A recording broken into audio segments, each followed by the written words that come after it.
How could you be so selfish? My father shouted, his face reddening as he paced across the living room of their beach house in Clearwater Bay. Your brother needs that money for his new business venture. You have more than enough. I stood there, stunned into silence, my hands still clutching the property tax bill I'd just been ambushed with. What was supposed to be a casual Sunday dinner had turned into an interrogation about why I wasn't pulling my weight anymore. My name is Erin Caldwell, and at 35, I've built a successful career as a self-taught financial analyst. I wasn't born into wealth. Everything I have, I earned through years of grinding, making smart investments, and sacrificing my personal life to build a secure future. For the past 6 years, I had quietly covered the property taxes on my parents' vacation home, paid off my younger brother Ethan's car, and even helped fund my mother's uncovered medical expenses. I never made a fuss about it. It was my way of giving back to the family that raised me. Or so I thought. Dad, I've been paying for everything for years, I finally said, my voice steadier than I felt. The property taxes, Ethan's trips, Mom's medical bills. I've never asked for anything in return. But I can't keep doing this forever. My mother sat silently on the couch, her eyes fixed on her lap, refusing to meet my gaze. That hurt more than my father's yelling. We gave you everything growing up, Dad continued, completely ignoring what I had just said. And now that we need you, you're abandoning us, while your brother is actually trying to build something of his own. That's when I noticed the envelope sitting on the coffee table, partially tucked under a magazine. A legal document peeked out, and I caught a glimpse of the words, Trust Fund, Ethan Caldwell. My stomach dropped. I reached for the envelope before my father could stop me. Erin, that's private, he snapped. But it was too late. My hands trembled as I scanned the document, the truth revealing itself in cold, indisputable legal language. My father had created a substantial trust fund for Ethan. Only Ethan. The same father who had told me for years that there wasn't enough money to help me with college tuition, forcing me to work multiple jobs while studying. The same father who now expected me to bankroll their lifestyle while secretly setting my brother up for life. When were you going to tell me about this? I whispered, a cold clarity settling over me. My whole life suddenly made sense. The favoritism, the different expectations, the constant demands disguised as family responsibility. Dad snatched the document from my hands, but the damage was done. The numbers were seared into my memory. $400,000 set aside for Ethan, with provisions for future contributions. All while I had been told over and over again that the family finances were tight. You weren't supposed to see that, he muttered, stuffing the paper back into the envelope. Clearly, I replied, my voice hollow. I guess that explains why you never helped me with my student loans. The pattern had always been there. Ethan got private tennis lessons while I was told to focus on academics. He received a brand new Jeep for his 16th birthday, while I took the bus until I saved enough from my after-school job to buy a second-hand Toyota. When college came around, Ethan went to an expensive university, fully funded by my parents, while I pieced together scholarships and worked 30 hours a week to afford tuition. I had always chalked it up to changing financial circumstances or different parenting approaches. But now I knew the truth.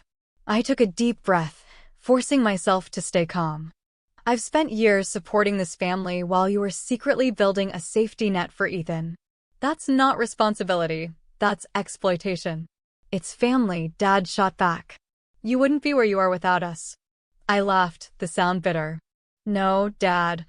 I got here in spite of you. A long silence filled the room. I looked at my mother, searching for any sign of guilt or remorse.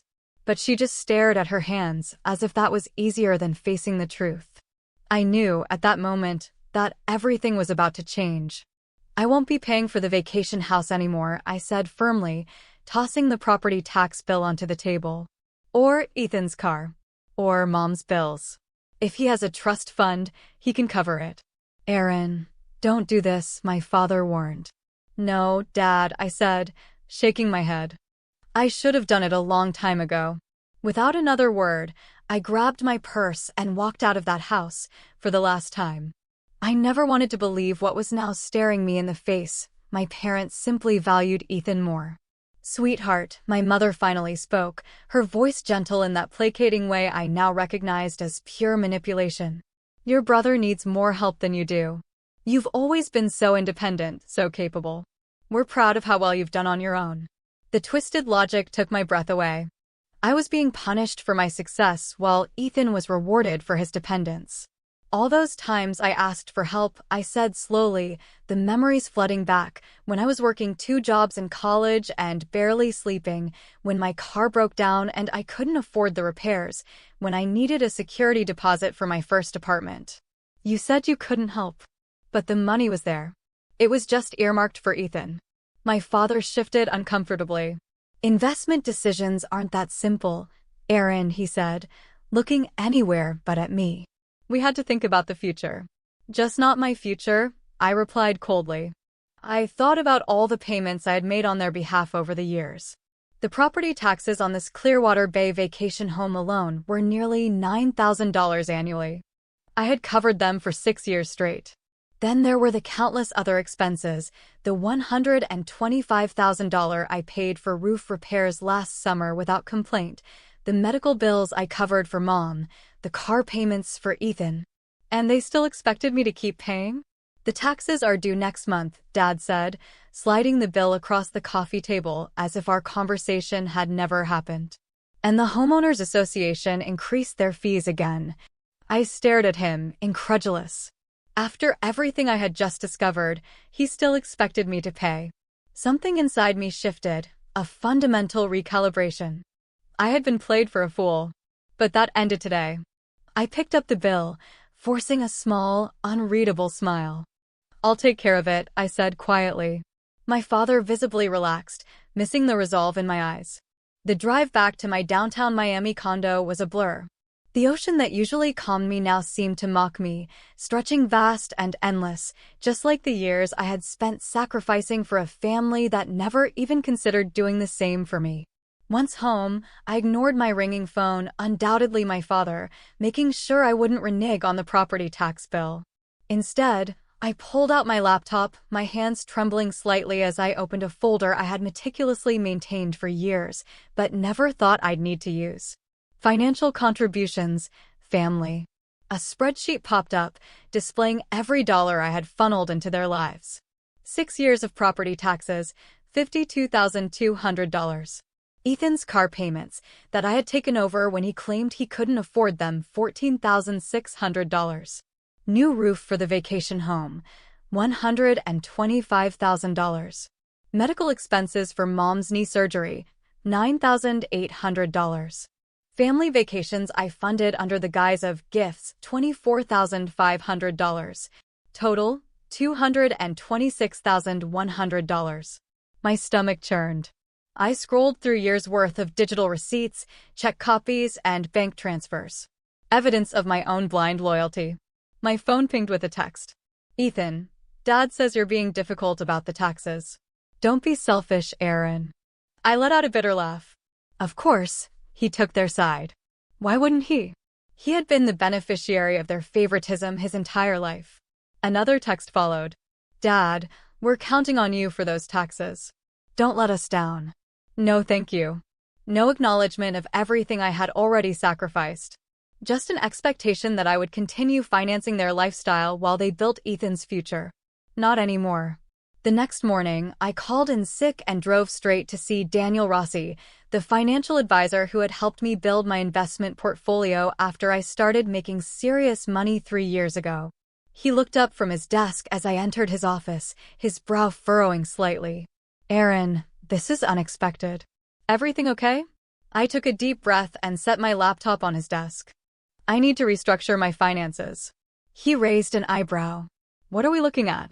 I turned the screen to face him.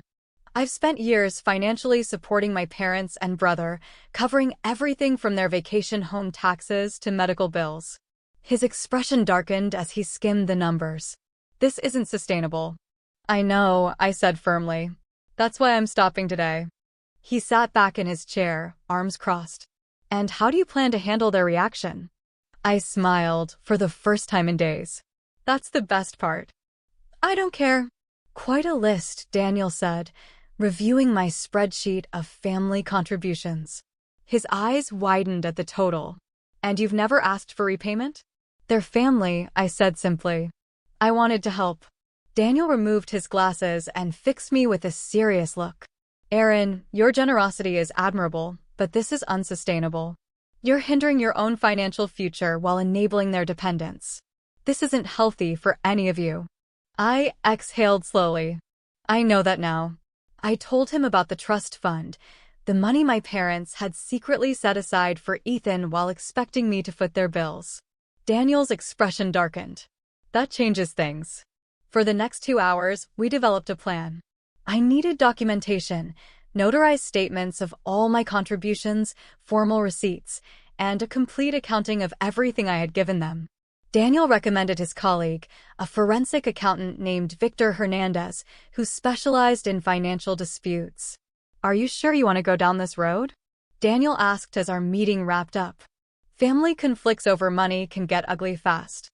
I thought about the trust fund document, about the years of being told there wasn't enough to help me while Ethan received everything, about the property tax bill my father had casually slid across the table, fully expecting me to handle it. I met Daniel's gaze. "I'm sure. It's time they understood exactly what I've been contributing all these years and what happens when that contribution stops." As I left his office, I felt something I hadn't experienced in years when it came to my family. Power. 1 week later, I sat in Victor Hernandez's office, surrounded by stacks of financial documents. The forensic accountant had spent days meticulously organizing my financial contributions to the Caldwell family over the past 6 years. "Your documentation is impressively thorough," Victor noted, flipping through bank statements and receipts. "Most people don't keep records this detailed." I gave a humorless chuckle. My trading background taught me good record-keeping habits. Every transaction, every transfer, every expense, it's all there. "Well, let's talk numbers," he said, sliding a document across his desk. "This is the final tally." I steeled myself before looking. $118,745. I swallowed hard. "That's worse than my initial estimate." "And that's not all," Victor added.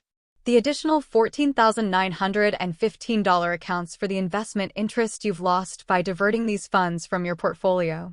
That's a conservative estimate, based on your typical annual returns." I nodded slowly. "So, in total, I've lost over $133,000. Seeing it in black and white made the betrayal concrete. Undeniable. "What now?" I asked. Victor studied me. "That depends on what you want. If you're seeking legal restitution, we could build a case, though family financial matters are complicated without written agreements. If you're documenting this for closure or leverage in future discussions, I can prepare a comprehensive financial statement." I didn't need a lawsuit. I needed boundaries. "The second option," I said. "For now." Victor nodded and got to work. As he prepared the documentation, my phone buzzed with incoming texts. "Dad, haven't received the tax payment yet. Due date is approaching. Ethan, Dad says you're being difficult about money. After all they've done for you." "Really, Aaron?" I let out a bitter laugh. "Of course. No concern for me. No acknowledgement of what I had already sacrificed. Just demands. Just expectations." I silenced my phone. Let them wonder. 3 days later, I received a notarized financial statement from Victor's office.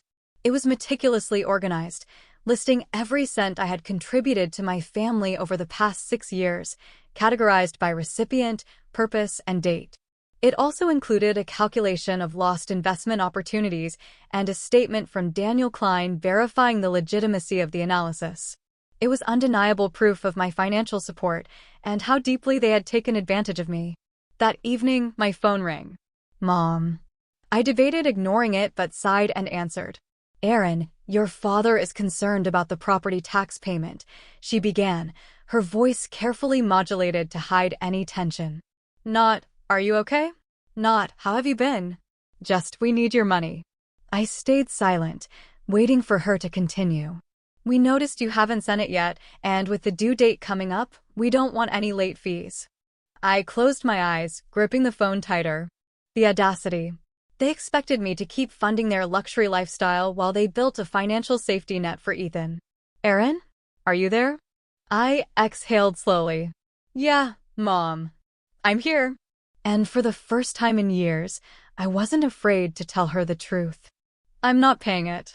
A sharp silence filled the line. Then, her voice dropped, laced with warning. Aaron, this isn't the time for stubbornness. Your father is very upset. I laughed softly. I'm sure he is. Her voice tightened. After everything we've done for you? I felt a wave of calm wash over me. That's funny, I murmured. I was just thinking the same thing. Before she could argue, I ended the call. And for the first time in years, I felt free. The due date is next week. I know when it's due, Mom. Well, will you be handling it? You've always been so reliable about these things. The casual assumption in her voice ignited something in me. 5 years of payments without a single thank you. 5 years of giving while they secretly built Ethan's nest egg. Not this time. No, I said quietly. A long pause. What do you mean? I'm not paying the property taxes anymore. Or any other family expenses. Her breath hitched. But we're counting on you. I let the silence stretch between us. When she finally spoke again, her voice had a frantic edge. The money is already allocated elsewhere. To Ethan's trust fund, you mean? The words hung between us. Another silence. Then a reluctant sigh. Your father told me you saw that, Aaron. You have to understand. I understand perfectly, Mom. My voice was steady now, filled with a clarity I hadn't felt in years. I understand that I've contributed nearly $120,000 to this family over the past 6 years while you and Dad told me there wasn't enough to help with my education or housing. I understand that I've been financing your lifestyle while you've been securing Ethan's future. That's not fair, she protested weakly. No, it's not. I agreed. And I'm done with it. I ended the call and turned my phone off completely, knowing the real storm was yet to come. My father wouldn't take this lying down. He had always seen my financial support as an obligation, not generosity. The next morning, I opened my laptop and made 3 significant changes. First, I canceled the automatic payment for Ethan's car. Second, I removed myself as an authorized payer on all family accounts.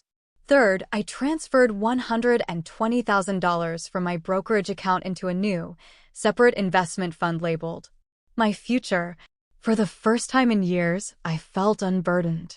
The weight of their financial expectations was gone. The fallout was swift and explosive. By noon, my phone was bombarded with messages. I finally turned it back on during my lunch break, watching notifications flood my screen with a strange sense of detachment. Ethan had called 7 times. Then came the frantic texts. Ethan, what the hell, Aaron? The bank says my car payment was declined. Are you trying to ruin my credit score? Ethan, I have plans this weekend. Fix this. Now, my father's messages were more direct. Dad, call me immediately. Dad, this is unacceptable behavior. You can't just abandon your responsibilities to this family. I ignored them all and focused on my trading day. The markets were volatile, requiring my full attention. Only after closing my positions did I check my voicemail. One message. Mom. Her voice trembled. Aaron, please, a long sigh. Your father is beside himself. The property tax notice came with a late fee warning. Ethan can't make his car payment. He'll lose his vehicle. She paused, as if waiting for me to jump in and offer a solution. We don't understand why you're doing this. Whatever's upset you, we can talk about it. Please call us back. No recognition of the trust fund. No acknowledgement of the years I had financially supported them. Just pressure. Just another expectation that I would fall back into line. I started composing a measured response, but before I could finish, my intercom buzzed. The building security guard's voice came through the speaker. Miss Caldwell, your father is here, demanding to see you. He's quite insistent. My stomach tightened. Tell him I'm not available. A pause. He says he won't leave until you come down. I sighed, rubbing my temples. Then call the police if he refuses to leave. Understood, ma'am. 20 minutes later, my phone buzzed with a text from an unknown number. Thomas, My cousin Aaron, I just saw Uncle Greg being escorted from your building by security. What's going on? Are you okay? I stared at the message. For a moment, I considered explaining, telling him everything. But then I smiled. For the first time in years, I wasn't the one scrambling to fix things. I hadn't spoken to Thomas in months. I texted back, "I'm fine. Family financial disagreement." His response surprised me. "Thomas, about time you stood up to them. The way they've treated you versus Ethan has been wrong for years." I stared at my phone. I had always assumed no one else in the family noticed the disparity. The validation from Thomas was unexpected and deeply affirming. Before I could process that, my doorbell rang at 7 p.m. I checked the peephole. Ethan. He stood outside my condo door, arms crossed, foot tapping impatiently. I opened the door but kept the security chain locked. "What do you want?" "What do I want?" he repeated incredulously. "I want you to explain why you're suddenly acting like a psycho. My car payment bounced. Dad says you're refusing to pay the taxes on the beach house. What's your problem?" "Correct," I said calmly. Ethan blinked. "Why?" I folded my arms. "Because I've contributed almost $120,000 to this family over the past 6 years, while Dad has been secretly funding a trust for you." His expression flickered, first surprise, then guilt, then defensive anger. "That's different," he insisted. "The trust is for my future. I need that security." "And I don't." Ethan huffed. "You've always been the smart one," he said, as if that explained everything. "You've got your fancy trading career. I'm still trying to figure out my path." "You're 31, Ethan." His jaw clenched. "Meanwhile, I've been paying for your car, covering family vacations, and handling property taxes for years." A flush crept up his neck. "You never complained before." "Because I didn't know I was being manipulated."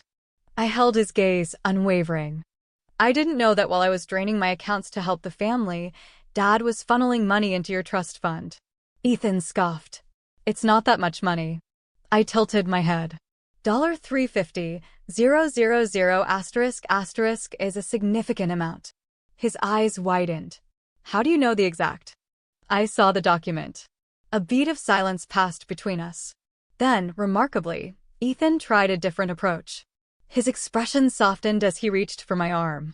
"Look, Aaron, I get that you're upset. But we're family. We need your help. Dad says without the tax payment, they might lose the beach house."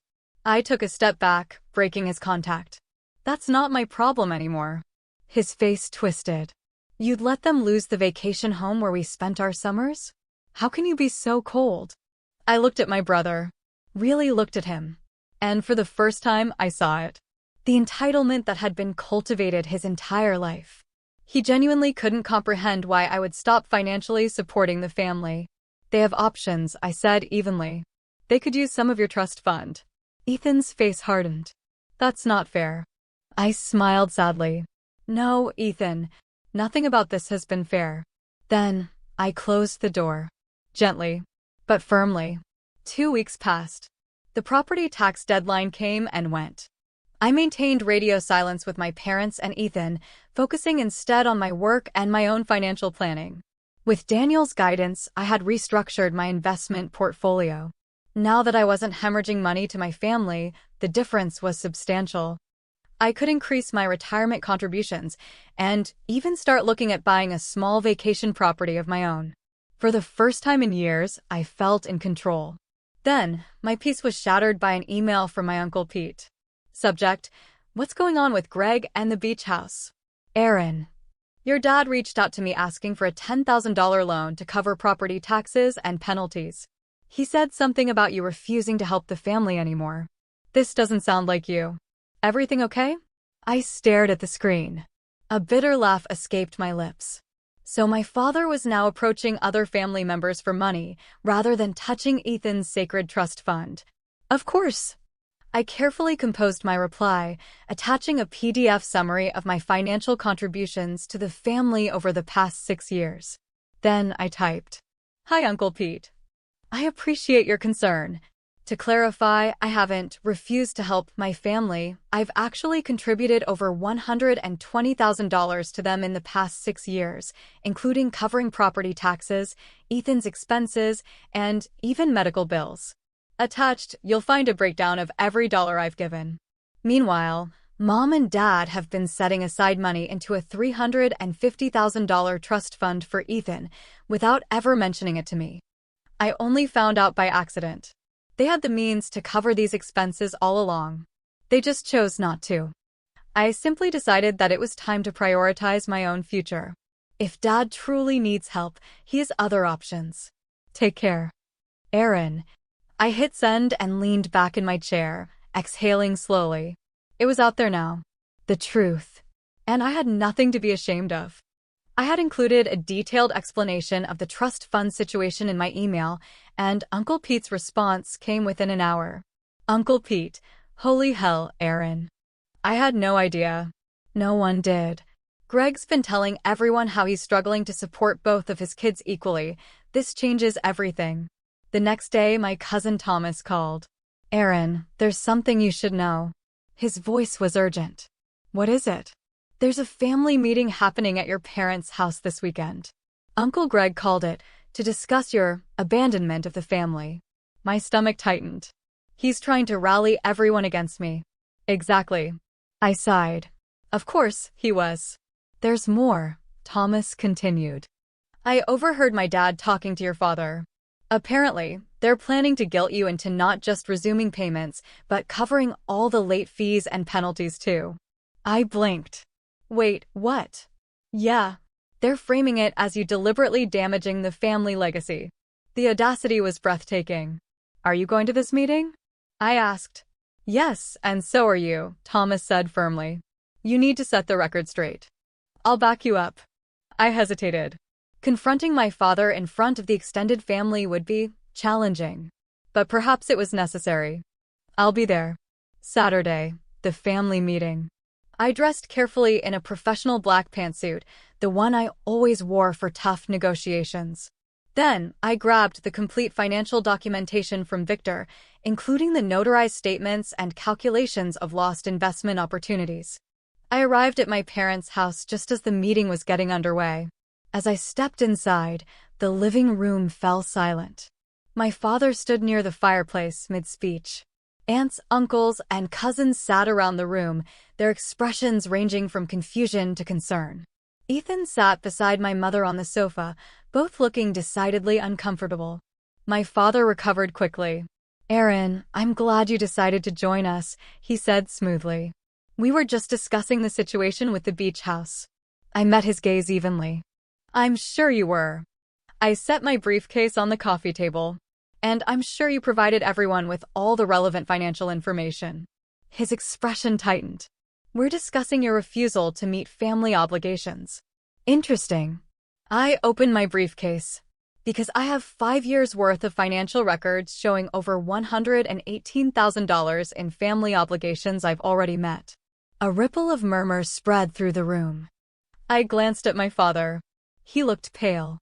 Money, I continued, that apparently wasn't available to help me with my education or housing, but was somehow available for Ethan's trust fund.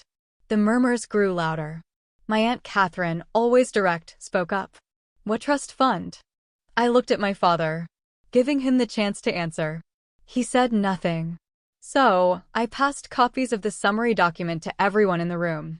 For the past 6 years, I've paid the property taxes on the beach house, covered Ethan's car payments, funded family vacations, and more, totaling nearly $120,000. During the same period, my parents established a $350,000 trust fund exclusively for Ethan. The room erupted, voices overlapped, shock and anger rising in waves. My father's face flushed deep red. These are private family matters, he thundered. Exactly, Uncle Pete interjected, standing up. Family matters. And in this family, we should treat our children equally. I hadn't expected that.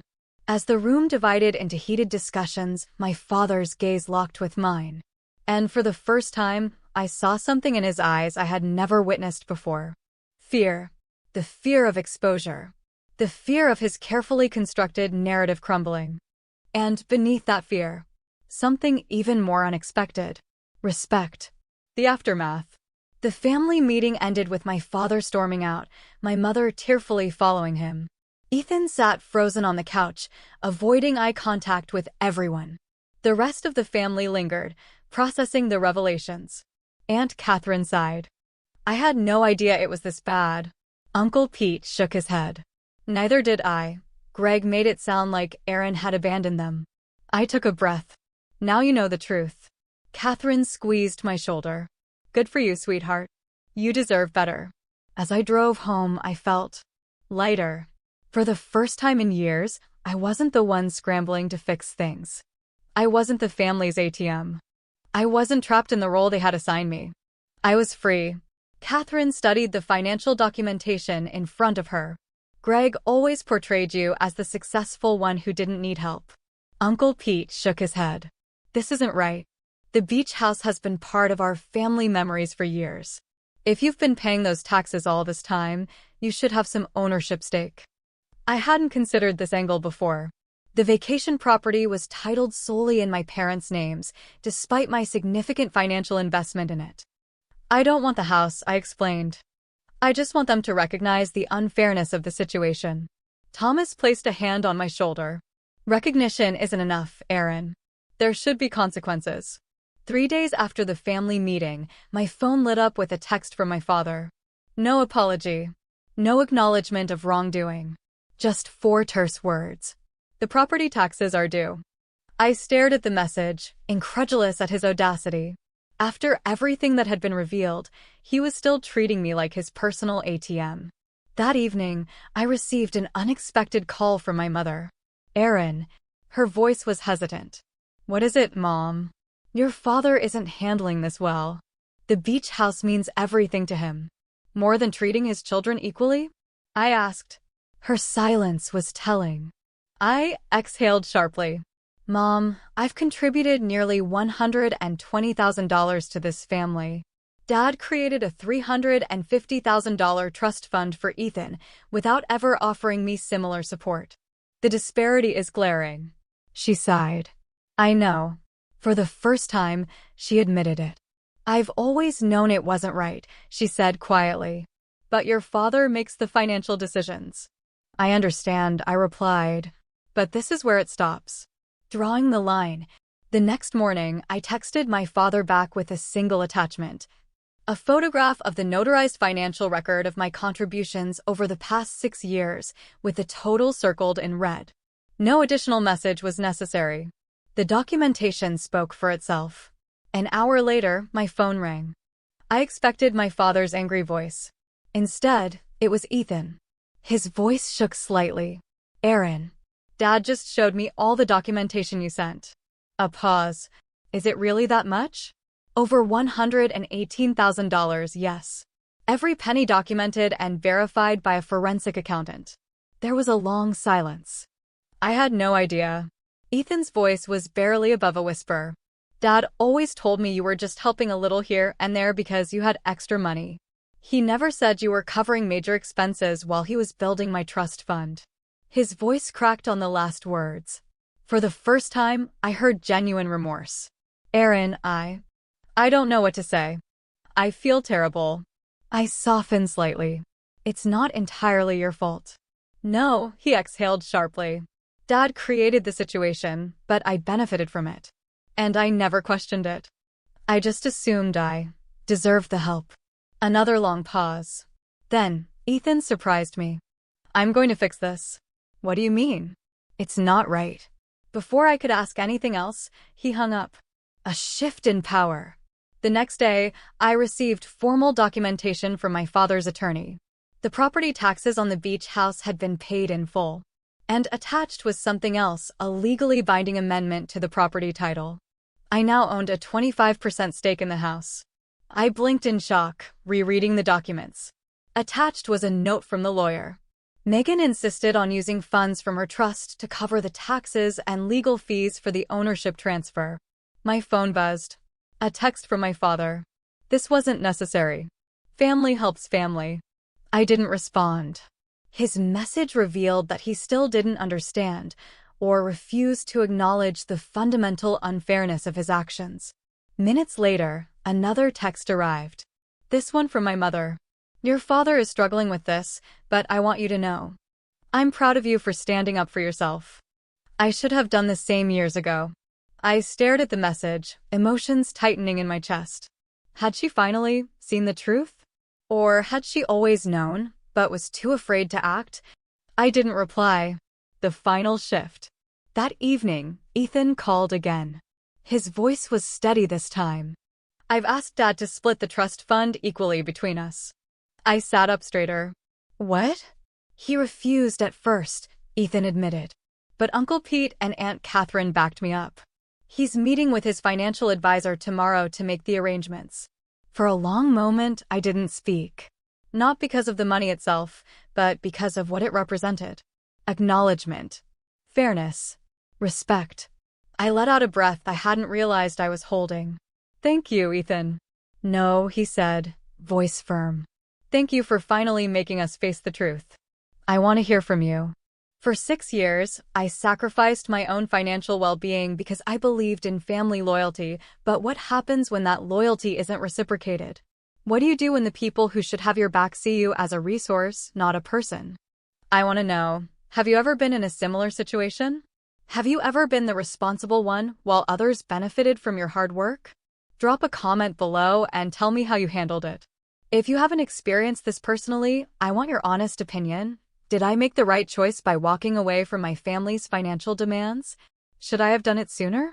And if there's one thing I hope you take away from my experience, it's this: your worth is not measured by how much you can provide for others. It's okay to help family, but help should never be an expectation. It should be a choice. The moment you feel obligated rather than appreciated, it's time to reevaluate your role. So I ask you, are there areas in your life where you're being taken for granted?